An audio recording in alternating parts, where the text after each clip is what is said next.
Hi guys! So, welcome sa aking channel. So, kasama ko yung mga friends ko dito sa Japan. Akala namin hindi na kami makakarating kasi sa sobrang kaba namin sa immigration. But we made it here! Yay! So, second time ko dito sa Japan, specifically sa Tokyo.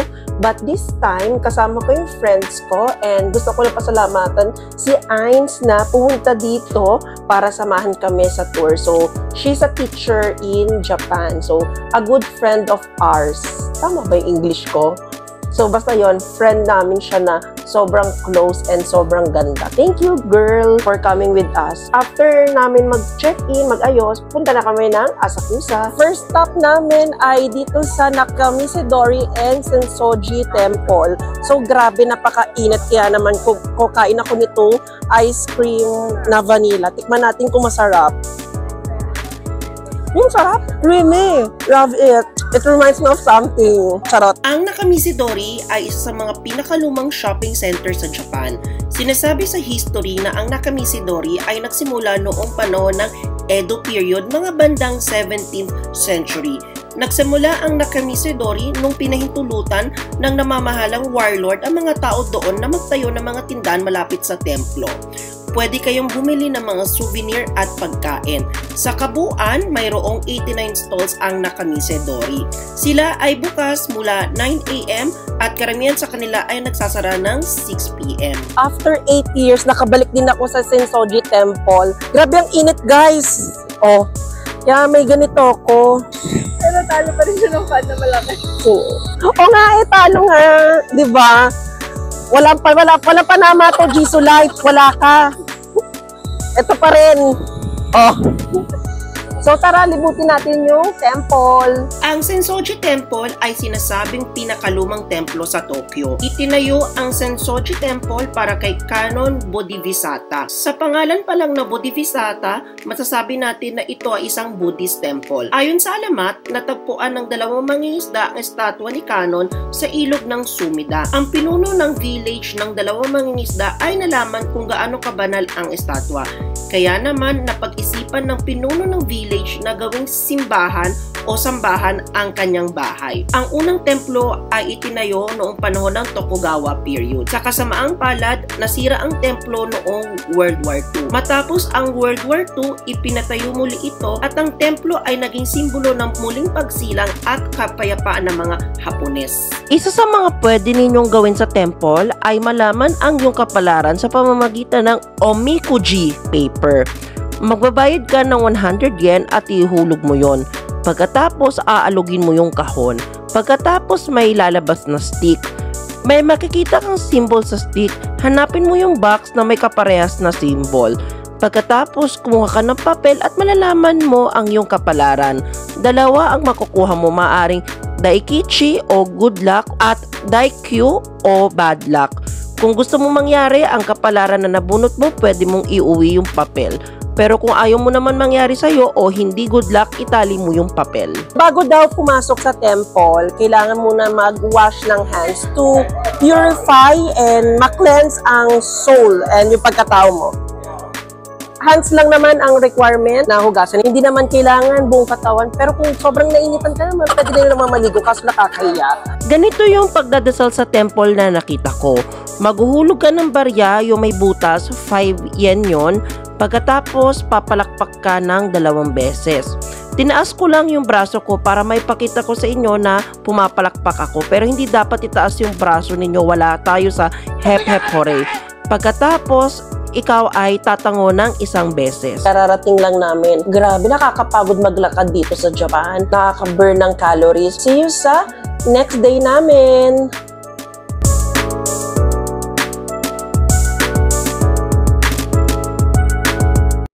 First stop namin for second day dito sa Tokyo National Museum. Wait lang guys, nagpapawisan ako. Asa pawisin, punas muna tayo ng tissue. Init, grabe talaga. Nalobat kasi yung Jisoo Life ko.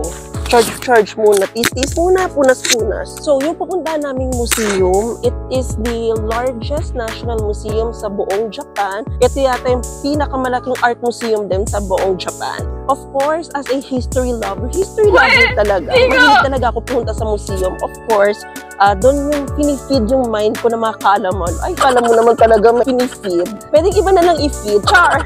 So, yun. Punta na kami ng National Museum. Hindi ko sure kung makakapag-video ako sa loob.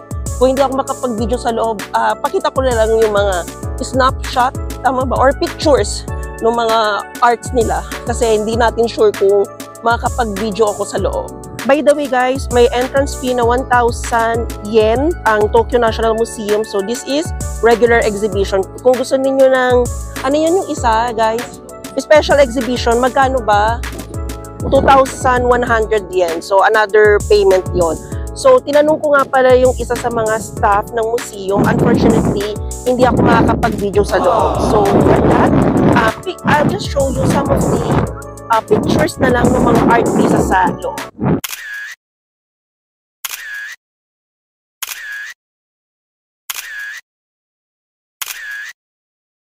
Grabe, ulan dito! Hindi ako pinapayungan ni Aldrin. Wait lang, te, ang hirap. Okay lang, magmaganda ka pa naman, kahit wet. Sa'yo. Yan, papunta kami saan? Omatesando. We're going to ride the train from ONS station. Ayan, so umuulan dito. Uy, there's a puddle. Ay, oh my gosh! Kalert! Sus ko, kung alam ko lang na umuulan dito. Kaloka, diba, Pak? Pero ang floor malinis. Wala masyadong putik. Papunta na kami ng train station. Kami ay pupunta ng Omatesando. Okay, change of plans. Dahil umuulan, nag-stop muna kami dito sa Akihabara. So, yung Akihabara ay tindahan ng mga electronics saka mga anime shop. So, kung kayo ay anime lover and gusto nyo ng mga paraphernalia talaga, ng mga souvenir na anime, it's best to buy here in Akihabara. Anong lasa? Tikman na nga natin. Gatas siya. Gatas naman talaga siya. I mean, less creamy siya. Hindi siya yung mga nabibili na milk na nakasanayan natin.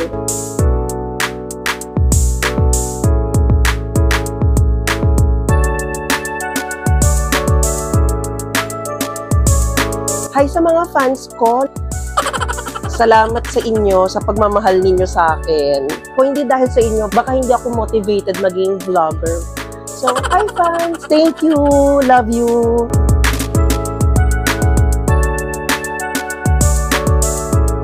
Nandito kami sa Omatesando. Magsha-shopping si Ains ng ano siya shopping natin dito. Pili na. Chanel lang naman. Ay, Chanel, sana all. So, ako din ay magsha-shopping dito sa Louis Vuitton. Charot. Pero soon, malay nyo.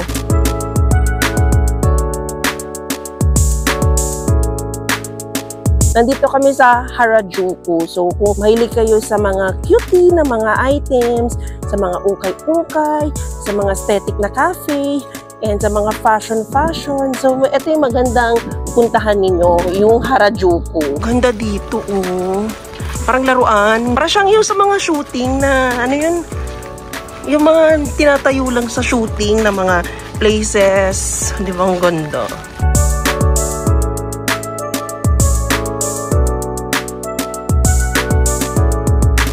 Pag pumasok ako dito sa studios, magiging matalino ako kasi studios, pala-aral, charot. Parang ang hirap naman makisabayan dito. Ang aesthetic ng mga tao.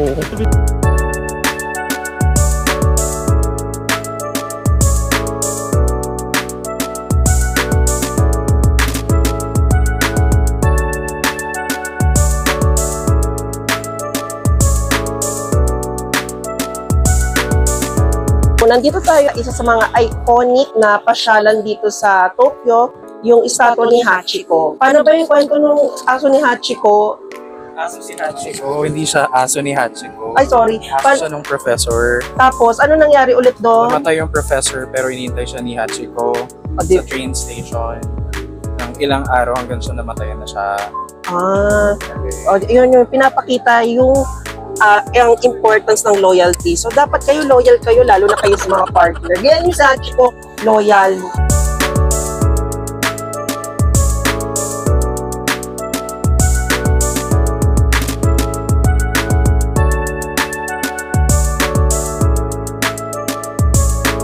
Grabe yung second day namin ngayon. Umulan ng malakas. Pero ang napansin ko, kahit umulan ng malakas dito, yung dinadaanan nila hindi maputi. So kahit umulan today, tuloy lang ang paggala kasi syempre, limited lang yung time namin. See you sa ating third day dito sa Japan. Welcome to the happiest place on earth, Disneyland! So, third day namin, pupunta kami ng Disneyland. So, papakita ko sa inyo yung mga videos or snippet na mga... Snippets. Isa? Snippets.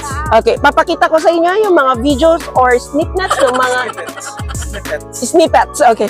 Papakita ko sa inyo yung mga videos or snippets ng mga naging ganap namin dyan sa Tokyo Disneyland. So, samahan niyo ako!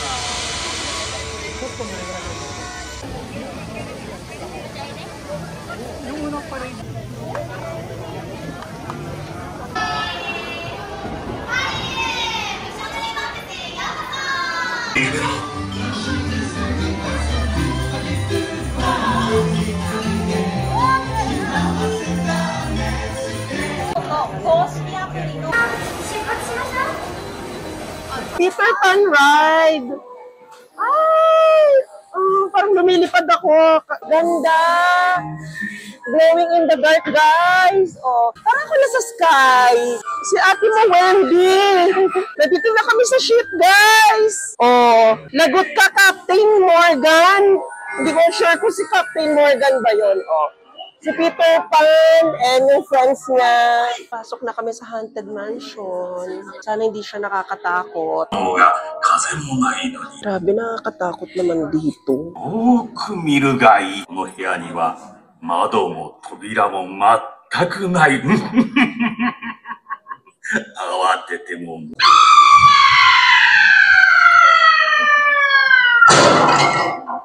これは失礼。 Ewan ko na lang kung ganito yung bahay ko. Baka umalis na lang ako nang wala sa oras. Diyos ko, para naman kaming ihatid nito sa huling hantungan. Kaloka, katakot. Ay, wala pa. Kalma. Ay, Pat! Gumagalaw! Katakot naman dito. Aray ko! Ay! Oh my gosh! Ay, naku po, Archer! Ay, naku po! Ay! Paikot-ikot kami, guys. Kung alam niyo lang.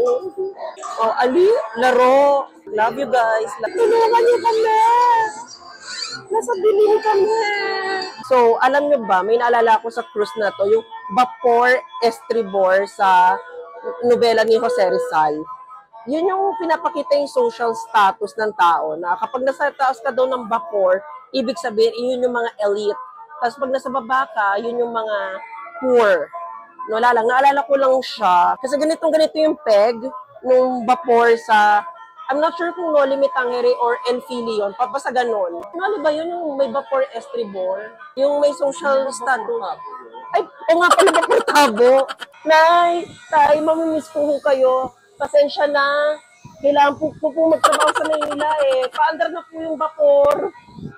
Paalam. Vapor. 皆さん、こんにちは。蒸気船マーク・トウェイン号へようこそ。私は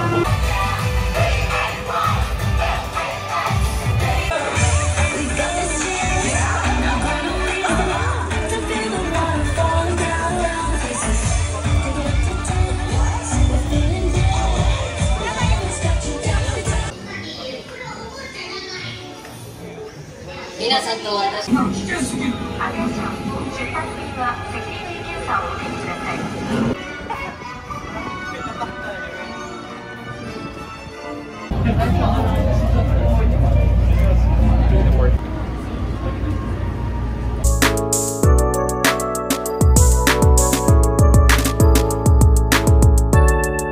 From Disneyland, pumunta kami dito sa Ginza. So, ang Ginza ay known for yung mga luxury shops and shopping center. So, first stop namin sa Ginza ay ang Giyog. Mamimili kami dito sa Giyog. By the way, ang Giyog ay ang sister company ng Uniqlo. So, mamimili ako actually kasi may online shop ako itatayo. So, pamay na lang itong brief na to.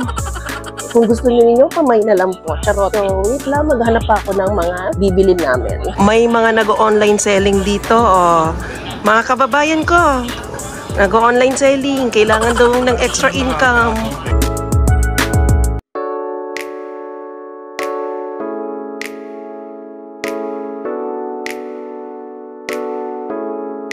After naming mamili sa Gio, punta naman kami dito sa flagship store ng Uniqlo dito sa Ginza. So, actually, napakataas niya up to 12th floor. So, namili din kami dito ng mga konting mga ipapasalubong sa mga loved ones namin. Palabas na ako ng store.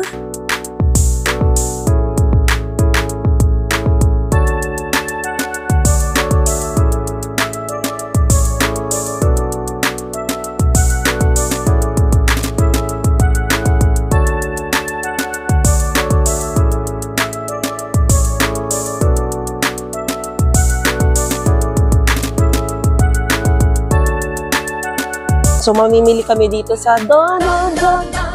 Okay. O, diba? Budol is real.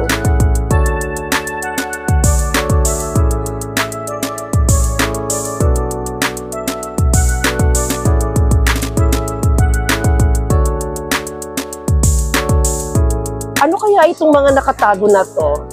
Let's find out kung ano to. Ay, mga ano, dildo, opa. Parang bet kong bumili. Charot, ito yung umaalog-alog. Ganun-ganun mo.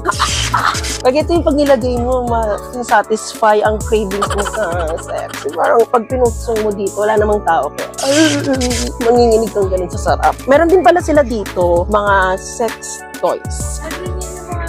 Ay, wiwis. Ayoko ng mga ganyan. Ay, ayoko niyan! Kipaichi! No!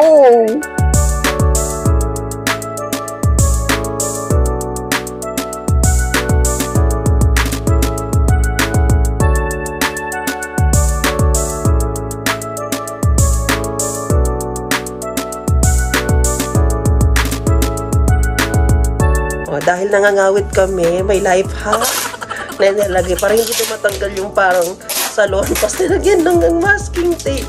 Hindi talaga matatanggal yan. Ako din meron, guys. Lalabas pa kasi kami.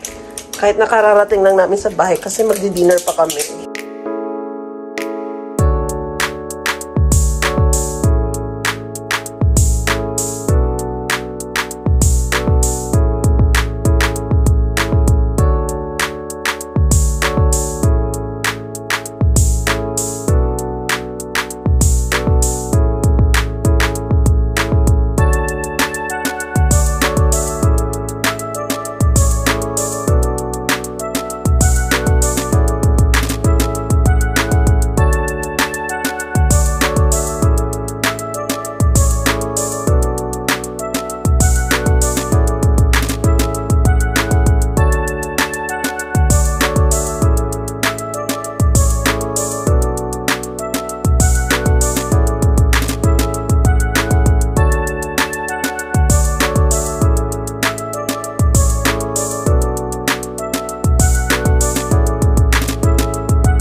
After naming maglakad galing ng shrine, pumunta muna kami sa Be a Good Neighbor Coffee.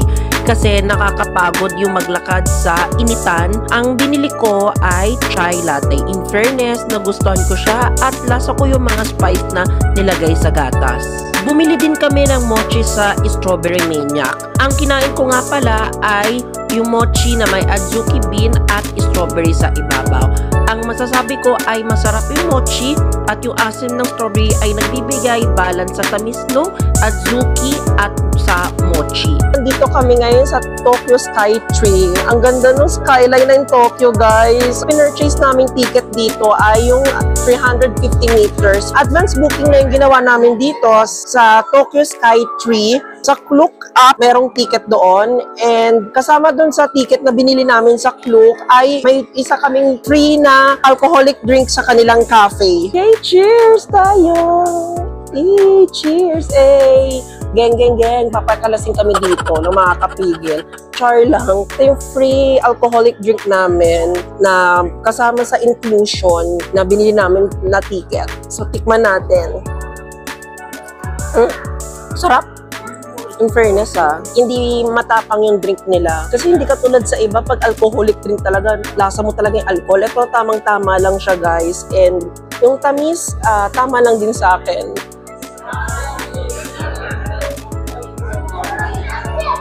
Grabe, nakakatakot, guys. Paano pag nag-break yung salamin nito? Nakaka-panic siya, ha? Pero in fairness, kita mo ang baba ng Tokyo Sky Tree. O, diba? Kabog. Pak! Ay! Feeling ko naman matibay siya, guys. Kaya mag-alala. Kung may fear of heights ka, katapusan mo na, uy, grabe ka naman, nakakaloka. Ay, wag mo naman kasi. Nakakatakot kaya.